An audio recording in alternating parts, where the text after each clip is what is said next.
Welcome to wiper voice channel நேயர்களுக்கு வணக்கம். இன்னைக்கு ஒரு முக்கியமான டாபிக் பற்றி பார்க்கலாம்னு இருக்கோம். அந்த ஒரு டாபிக் அந்த பேரை கேட்டாவே தமிழகத்தில் நீண்ட நாட்களாக அந்த டாபிக் பற்றி ஒரு பெரிய அரசியல் நடைபெற்று வந்துட்டு இருக்கதா சொல்லப்படலாம். இந்த டாப்பிக்கை பற்றி பேசுறதுக்கு நம்மளோட ஸ்டுடியோவுக்கு அண்ணன் மூத்த அரசியல் வல்லுநர் மற்றும் தமிழ் தேசியவாதி அண்ணன் ராஜ்கவின் அவர்கள் வந்திருக்காங்க. அவருக்கு அண்ணே வணக்கம்ண்ணே. அதாவது இன்னைக்கு நம்மளோட தமிழக முதல்வர் அவர்கள் வந்து ஒரு தனி தீர்மானத்தை சட்டமன்றத்தை நிறைவேற்றிருக்காரு. அந்த தீர்மானம் என்ன அப்படின்னா கச்சத்தீவை மீட்டெடுப்போம் அப்படின்றது தான். ஸோ இப்போ வந்து பலதரப்பட்ட மக்களோட கேள்விகள் என்னவா இருக்குன்னா, நீங்க வந்து கச்சத்தீவுனா என்ன, அதுல அடங்கியிருக்கிற பிரச்சனைகள் என்னன்னு சொல்லிட்டு நீங்க நம்ம நேர்களுக்கு கொஞ்சம் தெளிவாயிடுச்சு நல்லா இருக்கும். கண்டிப்பா. கச்சத்தீவு என்பது ஒரு தமிழகத்தில் ஒரு நீண்ட கால பிரச்சனை தான். முதல்ல இதனுடைய கச்சத்தீவு எங்கே இருக்குது அப்படின்றத நம்ம தெரிஞ்சுக்கணும். கச்சத்தீவுங்கிறது வந்து நம்ம ராமேஸ்வரம் தீவுலேருந்து வடகிழக்கு, அதாவது பாக் ஸ்ட்ரைட், பாக் ஜலசந்தின்னு சொல்லுவாங்களா, அங்கே வந்து இருக்குது. அதாவது இங்கேருந்து 25 கிலோமீட்டர் 10 மைல் தூரம் வடகிழக்கே ராமேஸ்வரத்துலேருந்து, அந்த பக்கம் யாழ்ப்பாணத்துலேருந்து அதே தூரம். ஸோ இரண்டுக்கும் இடைப்பட்ட ஒரு இடத்துல இருக்கிறது. கச்சத்தீவை பொறுத்த வரைக்கும் பார்த்திங்கன்னா இதனுடைய மொத்த பரப்பளவுன்னு கேட்டிங்கன்னா வெறும் 285 ஏக்கர். இந்த 285 ஏக்கர் நிலப்பரப்புக்கு ஏன் இவ்வளவு முக்கியமாக பேசப்படுகிறது என்று கேட்டால், அது மீன்வளமிக்க ஒரு பகுதி. அந்த பகுதியில் தான் காலங்காலமாக நமது தமிழக மீனவர்கள் மீன் பிடித்து கொண்டிருந்தார்கள். பழைய காலத்தில் பழைய துடுப்பு போட்டாகட்டும், பின்னர் இப்பொழுது நிறைய நாட்டு படகுகள், அதை தாண்டி நிறைய அதிநவீன படகுகள்லாம் வந்துருச்சு, வெளிநாட்டு படகுகள். அதன் மூலமாக வந்து மீன் பிடித்து அதை ஏற்றுமதி செய்கிறார்கள் மற்றும் இந்தியா முழுவதும் அதை விநியோகிக்கிறார்கள்.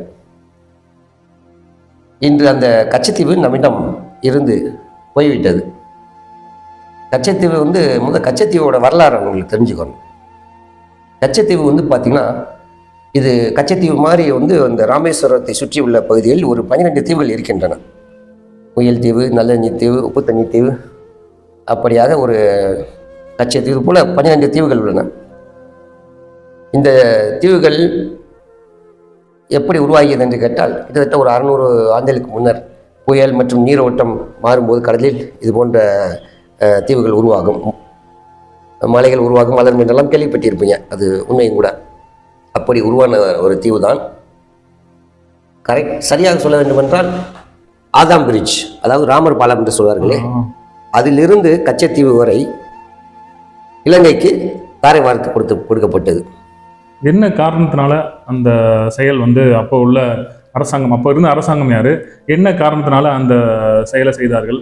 அதற்கு முன்னர் நம்ம அதனுடைய முன்னால் அதுக்கான அரசியல் இருந்து கொண்டிருந்தது. திடீரென்று அது தாரை வார்த்து கொடுக்கப்பட்ட போது மட்டுமல்ல, அதற்கு முன்னர் நீண்ட கால ஒரு அரசியல் அதில் இருக்கிறது. நான் சொன்ன மாதிரி கிழவன் சேதுபதி காலத்தில் கச்சத்தீவு அவர் கட்டுப்பாட்டில் இருந்ததாகவும் 69-70 கிராமங்கள் அவர் கட்டுப்பாட்டில் இருந்ததாகவும் அன்றே சொல்லப்பட்டிருக்கிறது. அதற்கு பிறகு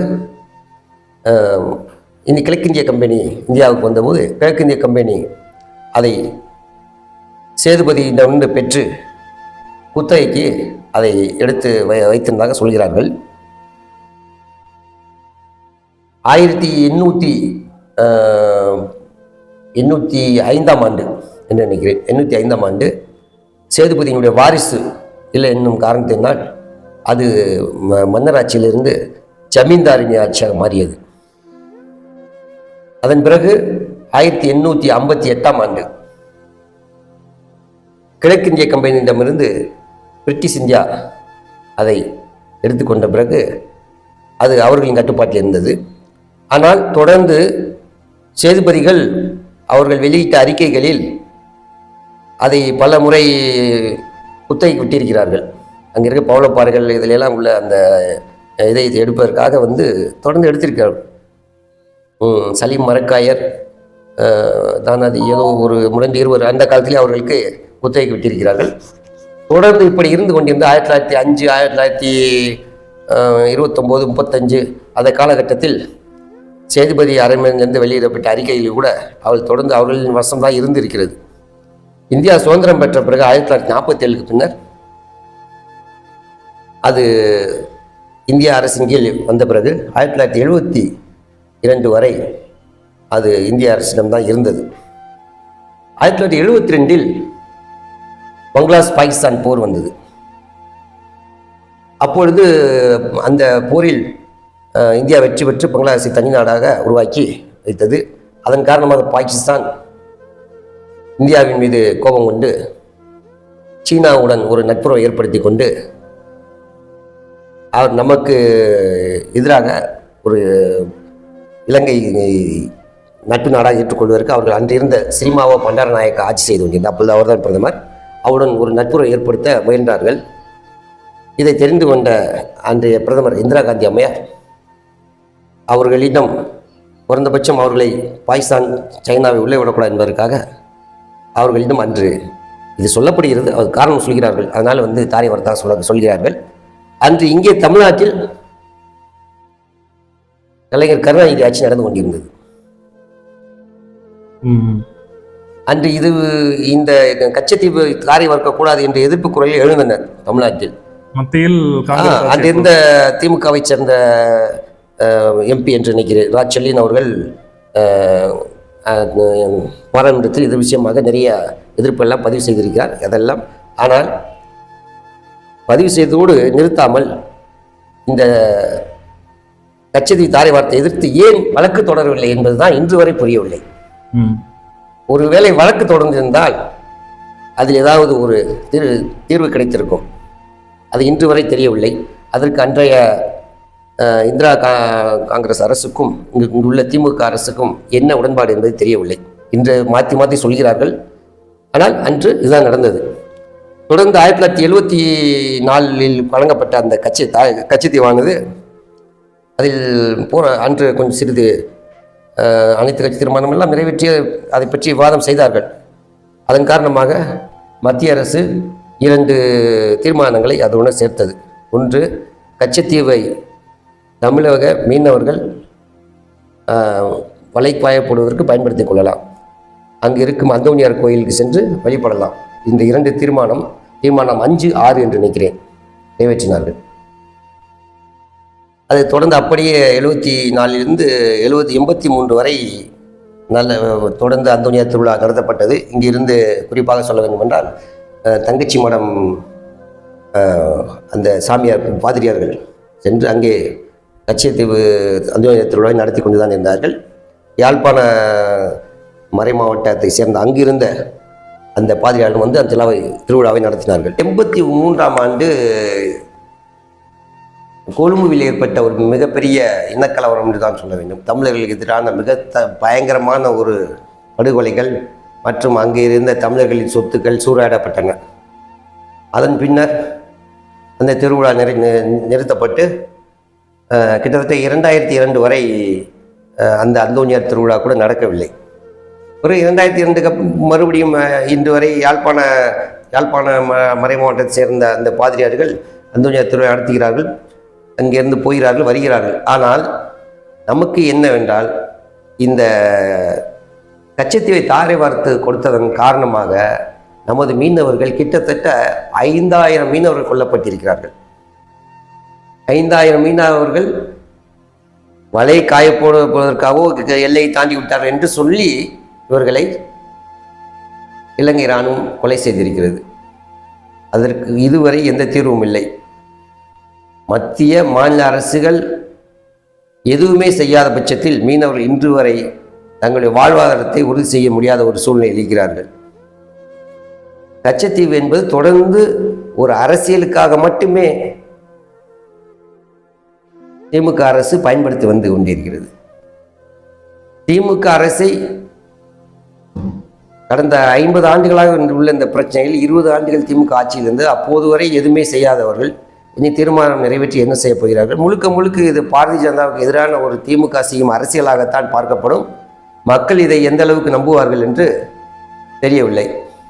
ஆனால் கச்சத்தீவு நமக்கானது, அது மீட்கப்பட வேண்டும் என்பதில் மாற்று கருத்து இல்லை. நிச்சயமாக அது மீட்கப்பட்டால் மட்டும்தான் அங்குள்ள தமிழ் மீனவர்கள் வாழ்வாதாரம் உறுதி செய்யப்படும். உண்மையில் ஒரு தெளிவான விளக்கம். கச்சத்தீவு எதனால தாரை வார்த்து கொடுக்கப்பட்டது, அதோட கடந்த கால வரலாறுகளை பற்றி தெளிவாக எடுத்துருந்தீங்க.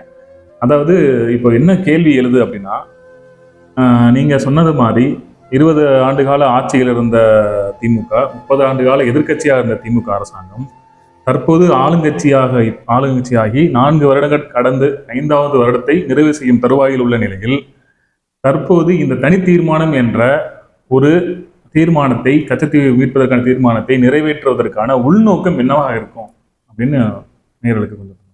இதில் ஒன்றுமில்லை. இன்று தமிழ் தேசியம் வளர்ந்து கொண்டிருக்கிறது. தமிழர்கள் விழித்துக் கொள்ள ஆரம்பித்து விட்டார்கள். அதனால் அவர்களிடம் சென்று வாக்குகளை பெறுவதற்காக என்ன செய்ய வேண்டும் என்று யோசித்து இதை செய்திருக்கிறார்கள். இதை யார் கொடுத்தது, யார் விட்டு கொடுத்தது, யார் இதை கிடைப்பில் போட்டது எல்லாம் மக்களுக்கு தெரியும். இதில் அரசியல் செய்ய நினைத்தால் தமிழக மக்களிடம் ஈடுபடாது. உண்மை. முதலில் இவர்கள் ஆட்சியில் இருந்தபோது 50 ஆண்டுகளாக ஏன் இன்று வரை கச்சத்தீவை மீட்பதற்கான எந்த ஒரு வழக்கும் தொடுக்கவில்லை என்பதற்கு பதில் சொன்னாலே இதில் உள்ள அரசியல் வெளிப்பட்டுவிடும். அப்போ தற்போது உள்ள தீர்மானம் தனி தீர்மானம்ன்றது ஒரு ஓட்டு அரசியல் நோக்கி தான் திமுக அரசு நகர்த்துதுன்ற மாதிரி. நிச்சயம் ஓகே, அது இது எடுபடாது. ஓகே. அதே போல் தான் நீட்டுன்ற ஒரு நீட் தேர்வை ரத்து பண்றோன்னு சொல்லிட்டு ஒரு பெரிய தேர்தல் அறிக்கையை வலியுறுத்துறாங்க. கடைசியில அந்த புஷ்வானமாகிவிட்டது. துணை முதல்வர் அவர்களே அதை இல்லை, அதே மாதிரி திமுக அரசாங்கம் வெற்று வாக்குறுதிகளான அந்த பூரண மதுவிலக்கு முன்னொன்று போன்னு பேசுறது. இப்போ எல்லா கையிலையும் செல்போன் இருக்கனால உண்மை என்னன்றது மக்கள் எளிதில் புரிஞ்சுக்கிறாங்க. ஆனால் தமிழக மீனவர்கள், அதாவது மன்னிக்கவும், இந்திய மீனவர்கள் நம்ம இந்த மாதிரி இலங்கை அரசாங்கால பாதிக்கப்படும் போது, இந்த கச்சத்தீவு சம்பந்தப்பட்ட பிரச்சனைகள்ல பாதிக்கப்படும் போது இந்த கச்சத்தீவை மீட்பதனால் அந்த பிரச்சனைகள் சரி செய்யப்பட்டு விடுமா அப்படின்ற ஒரு கேள்விக்கு நீங்க பதில் சொன்னாங்க. நிச்சயமாக ஓரளவுக்கு என்ன சரி செய்து விடலாம். ஏனென்றால் அது மீன் வளமிக்க பகுதி. கச்சத்தீவு விஷயத்தில் ஏன் இவ்வளவு கெடுபடியாக விட்டுக் கொடுக்க மறுக்கிறது என்றால் முழுக்க அது பொருளாதாரம் சார்ந்தது. அங்கே இருந்து இந்தியாவை சீனாவால் கண்காணிக்க முடியும். அது இந்தியாவிற்கு ஆபத்தான விஷயம். அதற்காகவாவது இந்திய அரசாங்கம் இதை மீட்க வேண்டும். ஒன்று, மீன்வள மிக்க பகுதி என்பதால் முழுக்க மீன்வள பொருளாதாரத்தை சார்ந்திருக்கும் இலங்கை அதை அவ்வளவு எளிதாக விட்டுக் கொடுக்காது. அது மட்டுமல்ல, நம் தாய் தமிழகத்திலிருந்து, அதாவது ஈழத்தமிழர்களின் தொடர்பானது மிக எளிதாகிவிடும்.